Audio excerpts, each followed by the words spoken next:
Muy buenas noches.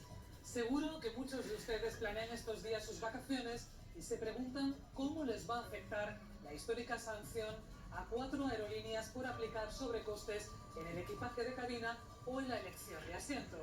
De momento la sanción no es firme, pero abre, eso sí, el debate sobre la necesidad de regular estas prácticas a nivel europeo. La medida, conocida poco antes del verano, aumenta la confusión entre los pasajeros que optan por estas compañías de bajo coste. Y esto lo que sí que he tenido la precaución esta vez es hacer el check-in previamente en casa, desde el ordenador, porque la vez anterior no me acordé y lo tuve que pagar aquí, y eso sí que me costó 70 euros. Una vez en Málaga, no sé por qué no lo hice, y tuvimos que pagar y además no emitía efectivo. 30 euros por cada tarjeta de embarque, éramos 5, pues son dinero. Maleta en la cabina de pasajeros por la que pagamos 20 euros. Check-in que no hicimos en casa, 70. Elección de asiento, 14. Sobrepeso en la maleta facturada, 75 euros. O maleta de mano que excede de la dimensión y hay que arrancarle las ruedas. De cómo un viaje de placer se puede convertir en una pesadilla.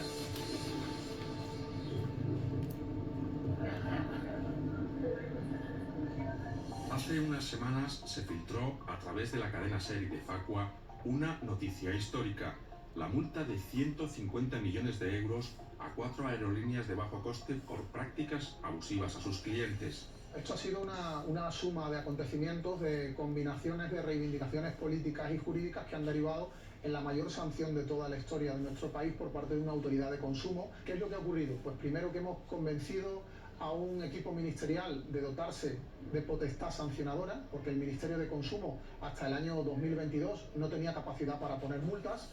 El sancionador sería el Ministerio de Consumo, aunque no ha publicado nada en su propia web ni hay comunicado de prensa. En los primeros datos que adelanta Facua se dice que son 4 las compañías multadas y se detallan los motivos: cobrar por la maleta de mano, falta de transparencia a la hora de comprar el billete, cobrar por imprimir este billete o no admitir pagos en metálico, así como cobrar por elección de asiento. También se dice que la OCU está presente en las denuncias previas, pero esta asociación no ha tenido acceso al expediente sancionador.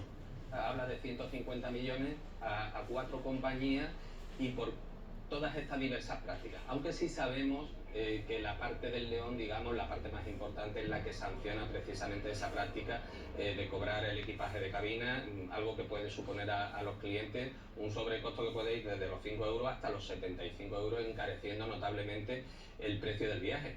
Por parte de las compañías afectadas no hay desmentido alguno, por lo que la sanción parece real. Recurrirán en instancias administrativas y judiciales hasta el Tribunal Supremo y la Justicia Europea, y anuncian que seguirán con estas prácticas a pesar de que la presunta sanción les insta a cesar en ellas.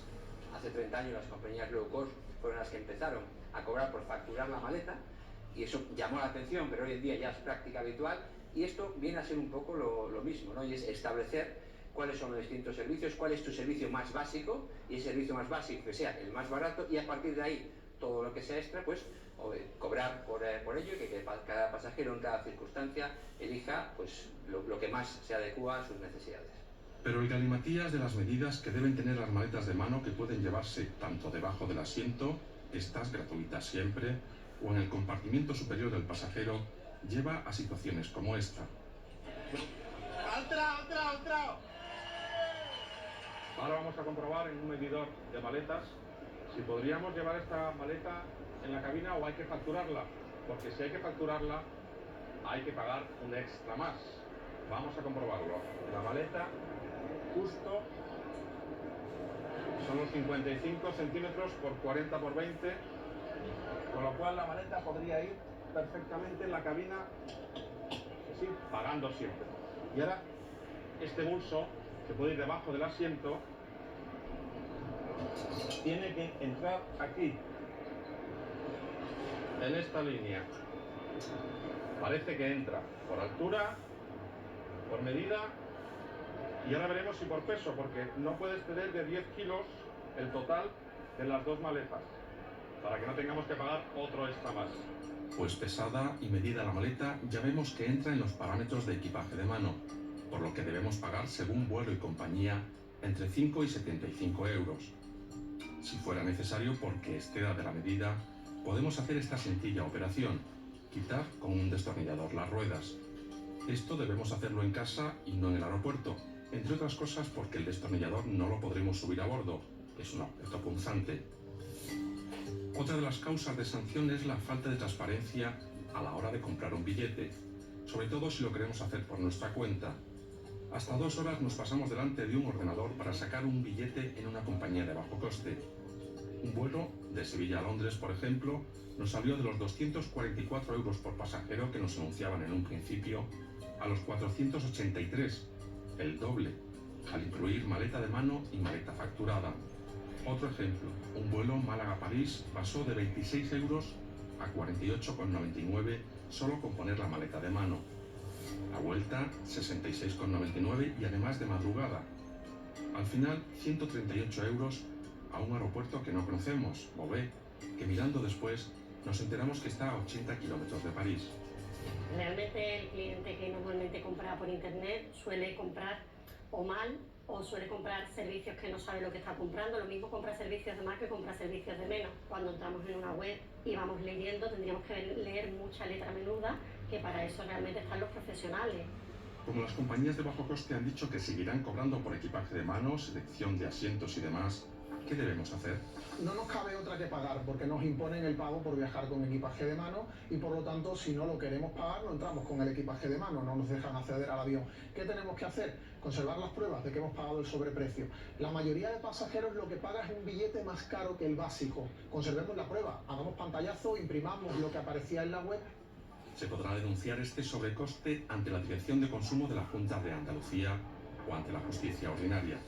Y reclamarlo lo puede hacer en los tribunales sin coste, sin obligación de contratar abogado ni procurador en demandas judiciales que se convierten en procedimientos verbales donde un juez dicta sentencia y es irrecurrible. La sentencia del Tribunal de Justicia de la Unión Europea de 2014, en el denominado caso Vueling, lo que dice que no cabía el cobrar un suplemento de precio por el equipaje en cabina, pero siempre dentro de unas exigencias razonables en cuanto a peso y dimensiones. Y es precisamente esas exigencias razonables en donde pues hay disparidad de criterios en los tribunales.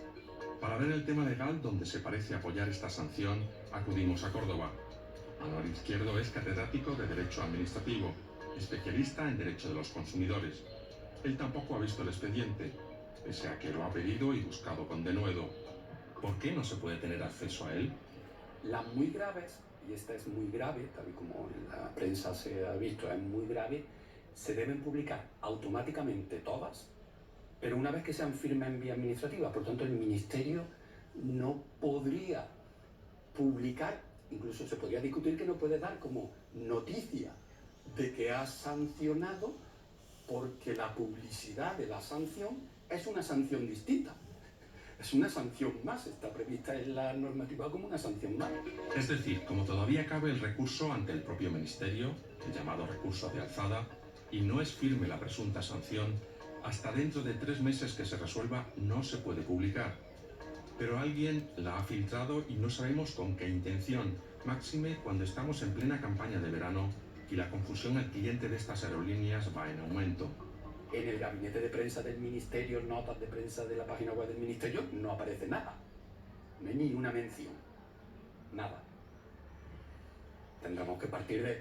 La verdad es que es una forma de hacer las cosas un poco extraña, porque a fin de cuentas lo que va a generar, y sobre todo en estas fechas de verano, es una conflictividad ya en los propios aeropuertos. O sea, que me imagino a los consumidores ahora discutiendo con las aerolíneas, los mostradores, que no me pueden cobrar por llevar esta maleta de mano, que sí. ¿Qué pasos legales y qué plazos tienen las aerolíneas para recurrir? Ya hemos visto que el recurso de alzada se cerrará en septiembre y luego acudir a los tribunales. Y las empresas aéreas, en cuanto interpongan ese recurso, lo primero que van a pedir al tribunal es que se suspenda la ejecución de la sanción, o sea, que la administración no le embargue las cuentas corrientes para cobrar la sanción, pero también, me interesa sobre todo la segunda, que tampoco les pueda exigir el cese en la conducta, porque se ha impuesto como sanción. La Unión Europea dictó en 2014 una sentencia que dejaba todo en el aire. Esa sentencia del Tribunal de Justicia de la Unión Europea, que es la esencial en esta cuestión, dijo: el equipaje de mano es un elemento indispensable en el servicio aéreo. ¿Qué es esto de un elemento indispensable? Es decir, te puede cobrar por utilizar los servicios del avión, cuando estás dentro del avión, por utilizar el baño. Indispensable con el propio servicio aéreo, ¿no?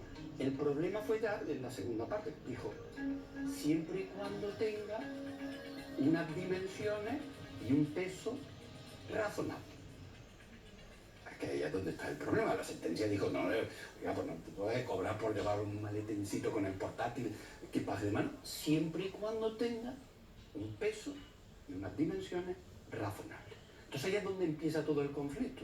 Porque, ¿qué dicen las compañías aéreas? Nosotros ya hemos hecho la cuenta que tenemos 80 sentencias que determinan que efectivamente esas exigencias razonables pueden y deben ser el que tengas un bulto pequeño que quepa debajo del asiento delante, donde puedas llevar precisamente esos elementos indispensables para el viaje. La Comisión Europea tiene desde 2020 el requerimiento del propio Parlamento para que dicte una norma de medidas y pesos estándar para todas las compañías aéreas, para que se armonicen todas las reglas de los Estados miembros, pues en cada avión hay pasajeros de distintos países y con distintas normativas. Llevamos 4 años esperando a que lo haga. Otro escollo con el que se puede encontrar el Ministerio de Consumo español es si es competente o no para sancionar. Las competencias de sanciones en consumo estaban hasta 2022 en manos de las comunidades autónomas. Una reforma de la ley de consumo se las dio también al Ministerio, pero para ello se debieron cambiar los estatutos de autonomía o la propia Constitución, cosa que no se hizo. Pero oiga, es que una ley ordinaria, una ley normal, ni quita ni da competencias.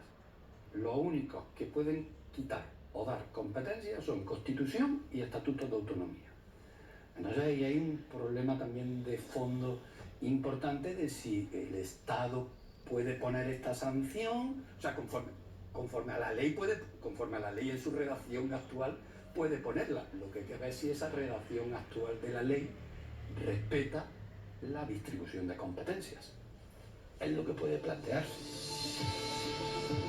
De esta sanción histórica hemos aprendido mucho, que no se podía haber hecho pública de entrada hasta que fuera firme, pero se ha hecho a través de una filtración a un medio de comunicación y a una asociación de consumidores, que la ley europea es confusa y difusa y que está pendiente desde hace 4 años de aclararse, que los aeropuertos lejanos de la ciudad de destino y en horario de madrugada son una trampa para el viajero, que tenemos que medir y pesar la maleta antes de salir de casa y que tenemos que leer muy bien la letra pequeña o acudir a una agencia.